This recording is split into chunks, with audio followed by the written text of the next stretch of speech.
right. Good morning, everyone. I would like to introduce Creighton Biddick with Eagle Strategies in New York Life, maybe.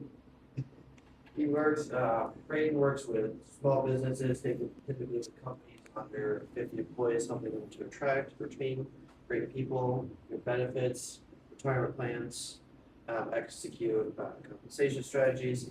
It's also helped business owners protect what they build with long-term financial plans and for themselves and their families. So his goal is to simplify complex financial decisions for business owners so they can focus on growing their business rather than their finances. If that, I present Creighton Biddick. Thank you. All right. So we have a number of newer faces that haven't seen my fun presentation, so I decided I'd do the fun presentation today. So yes, I'm Creighton Biddick. I'm with Eagle Strategies LLC. That is the financial advising wing under New York Life. There's also NyLife Securities. That's more of like a broker dealer, so they deal with like more like transaction fees. The Eagle Strategy is more like assets under management fees, planning fees, that side of the financial advising world. So who am I? I'm Creighton Biddick. I'm a father. That is my daughter. That's an old picture of my daughter. I'm a husband. That is my wife, Kayla. We've been married for almost 4 years now. And those are our two dogs, Obi on top and Lucy on the bottom. Obi is not short for Obi-Wan Kenobi. It's OBGYN because I thought it'd be really funny. And then Lucy is just Lucy. She's an old girl. Some of the things I like to do, I already spoke about triathlon. I play a lot of ultimate frisbee. Every Wednesday and Friday there's a league in Grand Rapids that I go to. I also like to read. This is my favorite book, but recently I've started delving into the fantasy fiction side of the world. I used to only be a nonfiction reader, so I've tried to expand a little bit. I also like to barbecue. I like to smoke my own meats. That's a brisket I did. And then, no. Last time I did this presentation, I brought in bacon I had cured and smoked myself, and I do not have treats for you guys this week. Sorry. I know, I'm sorry. And then I also recently got into gardening.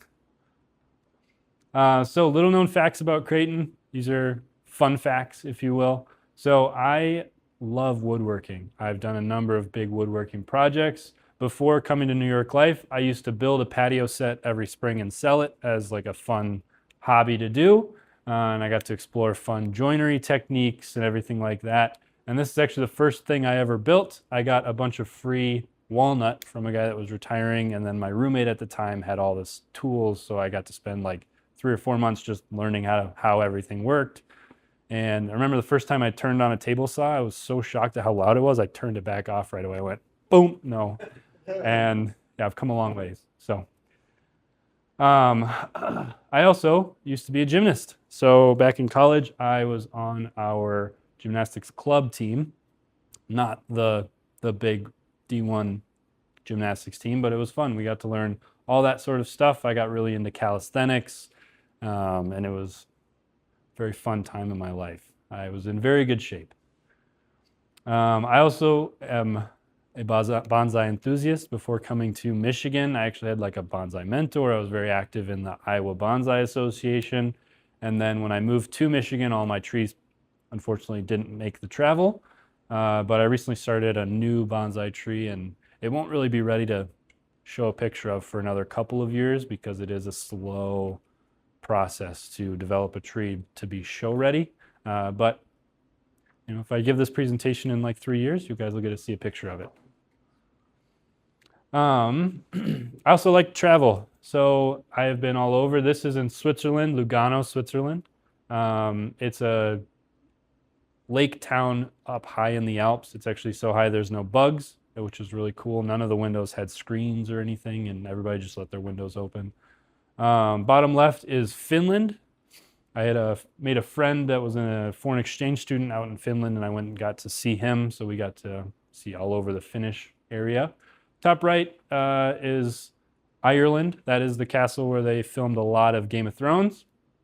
And I was also in my gymnastics phase at that time, so I did a lot of handstands in random places. And then the top left is Devil's Tower. We did a trip out to Wyoming, where we got to go to Thermopolis, Wyoming, and got to soak in a bunch of hot tubs and just travel around. It was really cool. Or hot springs, not hot tubs. I also like to cook. I used to only be a cook and not a baker, and I've started delving into the baking realm.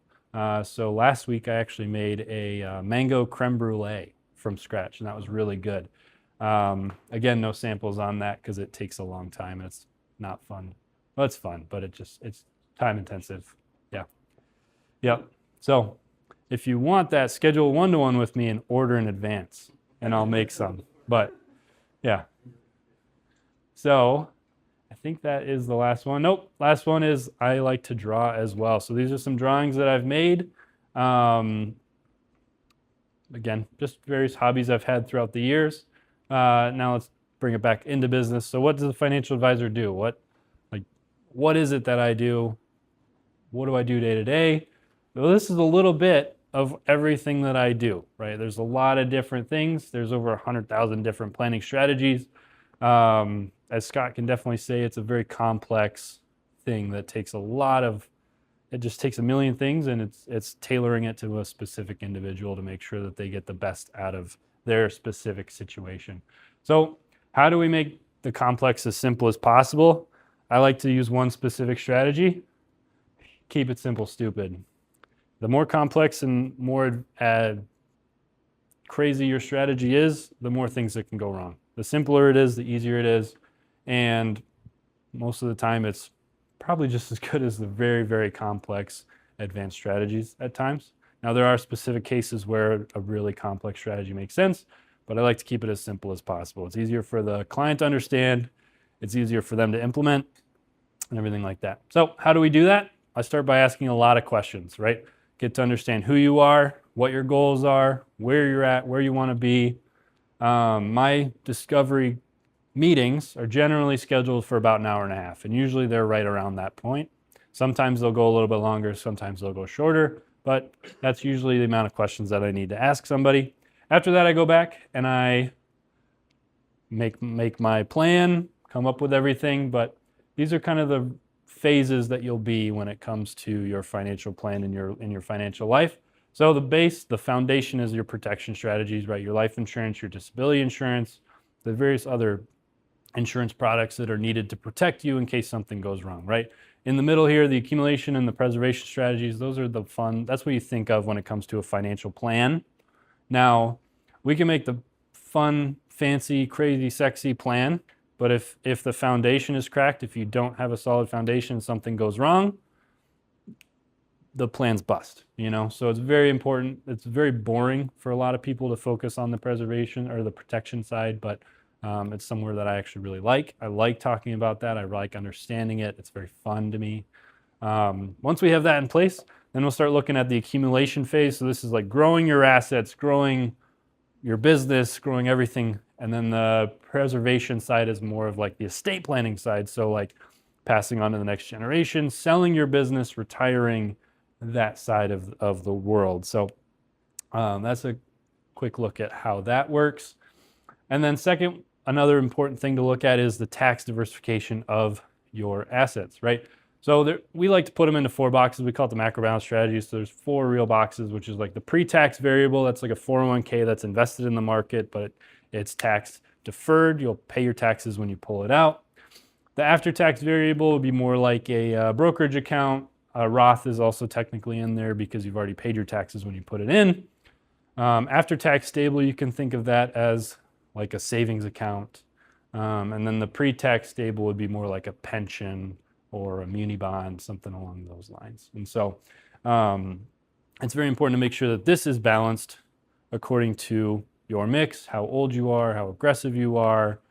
If you're someone who's like, I'm going to work forever, I'll retire when I'm 70, we'll look at a different mix than someone who's maybe like, hey, I want to retire when I'm 40, and I really want to just grow everything as aggressively as possible. So very different style of mix for each individual, and it's important to make sure you stay on track with that as you move throughout life.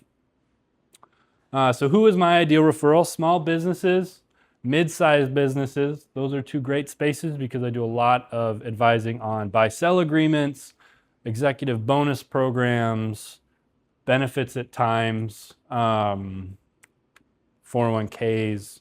I'll take over a 401k and help with that. Freelancers and 1099 employees, I like to think of those guys as business owners because they really are, right? You're in charge of your own benefits, you're in charge of your own retirement, everything like that. That's really good space for me to work in. And then finally, retirees. Why retirees? Well, there's a lot that goes into retirement. I spent 3 years as a Medicare insurance salesman, so I understand the Medicare space, which is very complex and hard to understand because it is so different from any other type of health insurance out there. So I can help them with that space. I can help them with retiring. I can help them with anything in that comes with retirement. So how do you refer them to me? Well, there's a couple of really easy ways. The ways I like to be referred to is a simple 3-way email, 3-way text, or give me their number and tell them I'm going to be calling. I'd like to at least warm them up somehow, but I prefer a 3-way text or a 3-way email to introduce me to them so they understand who I am, what I do, and why you're introducing them to me. And that's all. Any questions? Can we see a handstand? Yeah, you can.